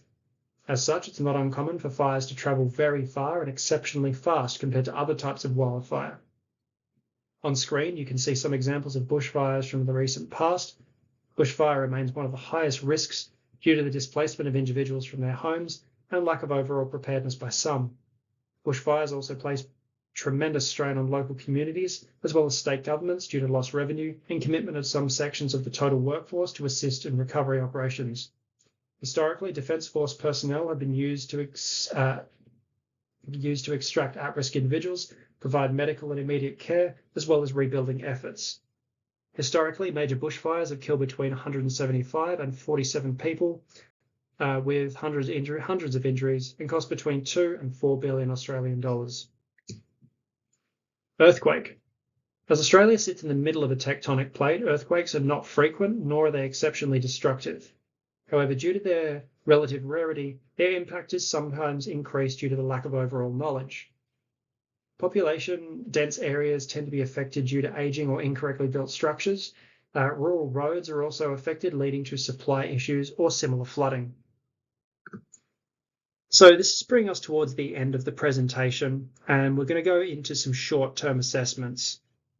So in the short term, it's probable we will see a visual increase or general reporting on right or right-leaning organisations and faith-based organisations within the next few months, following public calls to curb the rise of ideological extremism. It's probable this will include sovereign citizen and internet movements, as well as broadly right-aligned groups, as well as elements of faith-based groups due to the ease of broad classification. It is probable both public media and online domains will remain a permissive operating environment for left-aligned groups. However, we may see some flow-on from the recent US election and change of US government. This will likely see local governments slowly swinging back to a more traditional approach. It is probable groups, especially extreme right-leaning or aligning organisations, will seek to operate in relative obscurity, choosing to expose themselves to the public at large, gatherings or sensitive times and holidays. It's probable law enforcement will increase surveillance and the pressures on these groups, likely leading to greater control and containment legislation.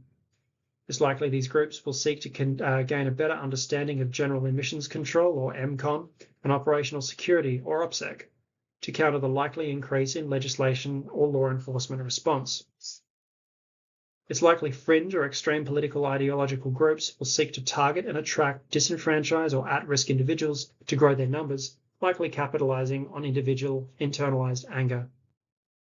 In the longer term, it's likely we will see a general increase in localized agitation in Western countries following the 2024-25 US presidential election cycle and subsequent policy shift in the opposite trajectory. It's almost certain some form of political violence will occur following drastic reshuffling of US-led foreign policy as well as trade impacts. And it's likely this violence and agitation will have a flow-on effect into other US-influenced countries. This can include Australia, Canada, and the United Kingdom, as well as continental Europe, due to the adoption of parasocial relationships between other nations and the US population. It is probable any future disruptions to global supply chains will have a serious impact on Australia, especially within the areas of raw materials, energy, and food. This will likely fuel recruitment for more extreme elements of political and issue-based organisations. It is probable fringe political or ideologically driven groups will seek to capitalise on frustrated or angry sentiments of the population in order to further their own goals and end state. It is probable we will see a rise in individual or small group attacks or violence in the next 12 months, with probable increase in public harm or mass casualty events. So that concludes the information slide of today's brief, and I hope you gained something useful out of the information. Before we finish though, I'd like to consolidate some of the information in the form of a quick decision exercise hybrid, or QDE.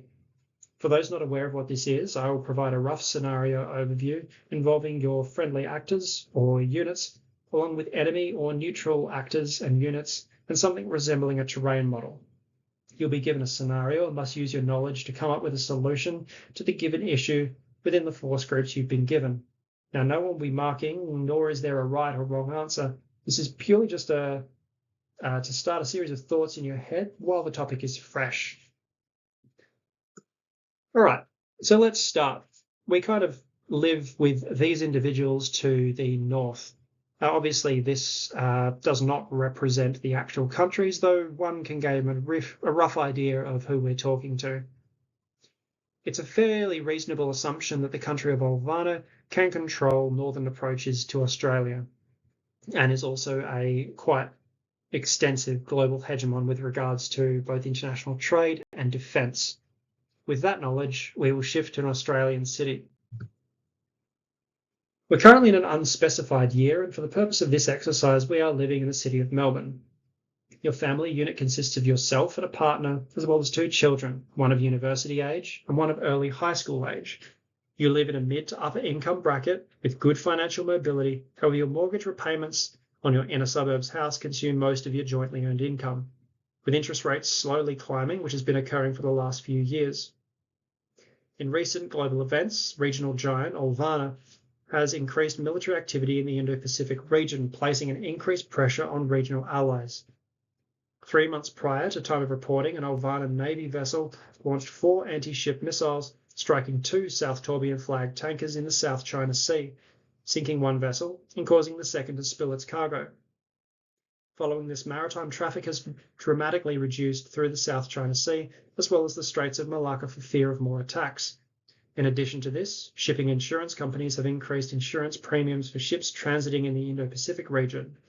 And as a result of this, Australia has suffered severely, with imports of petroleum products reduced 68% over a 1-month period.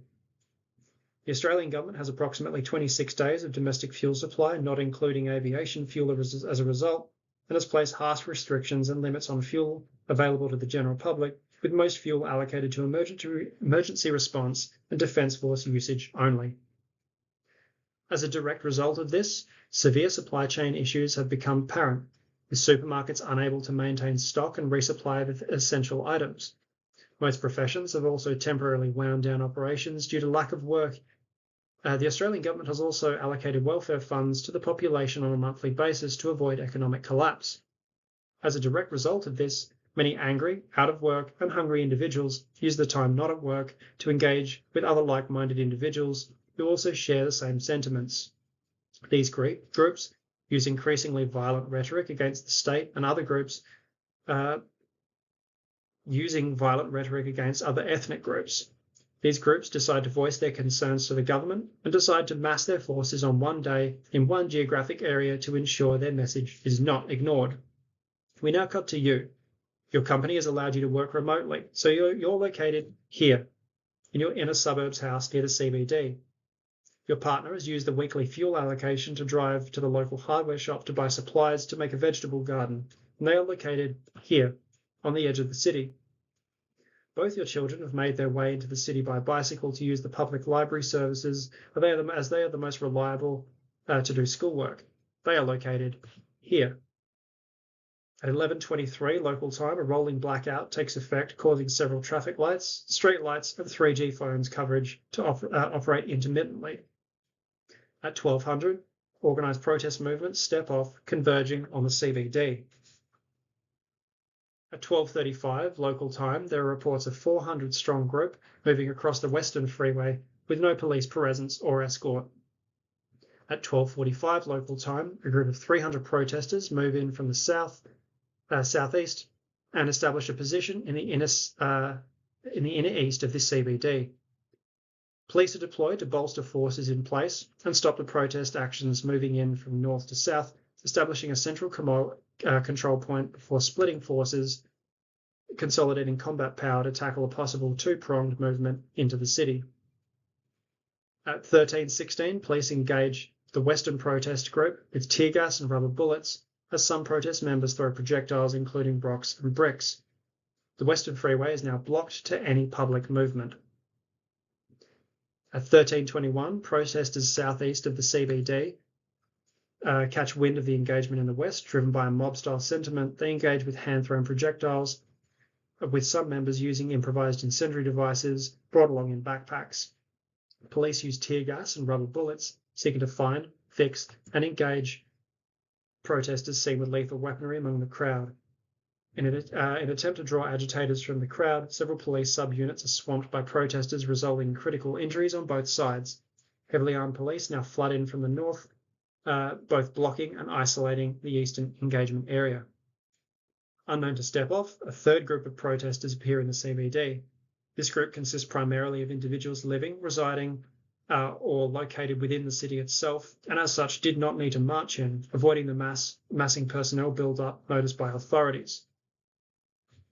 This protest group splinters out to four corners of several city blocks, seeking to control that area and eventually run a small enclave or autonomous zone, but in the short term, seeking to control the vital facilities as well as seize key and decisive terrain.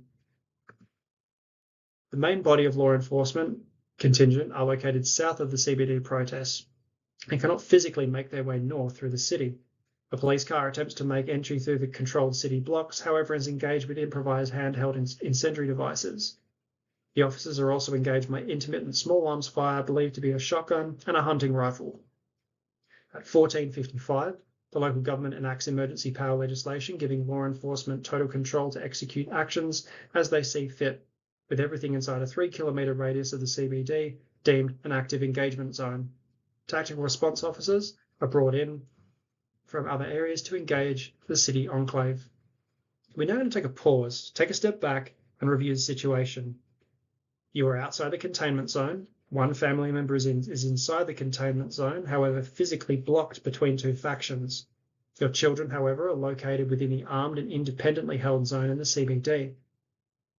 Whether any of your family members have water, food, or supplies to get them home is unknown but unlikely. If you enter the zone, there is a chance you'll be arrested under the new emergency powers or seriously injured by any number of groups or law enforcement. And that is where this QDE will end. Take some of the concept here and use them to assess what you would do, what you're capable of or willing to do. Have a discussion with family members if they are receptive. Just remember, team, because something is unlikely doesn't mean there's a zero chance. Situations can spiral out of control based off almost nothing other than human perception and stupidity. Lastly, and most importantly, you don't need to be prepared for doomsday or following the footsteps of high-speed operators. Having a backup, a way of getting out, and an ability to make space between you and a threat is sometimes all you need. Before I sign off, If you would like more in-depth analysis on anything specific, such as individual groups, organizations, etc., please let me know about it. I'll endeavor to produce a more quality product. If you would like anything relating to risk assessment, as well as any specific areas, geographic or otherwise, please let me know and I will try and do that and produce things like targeting packs for you or an individual organization. That was quite a long video, and I would like to thank all of you for your time in watching. I hope this assisted in some way.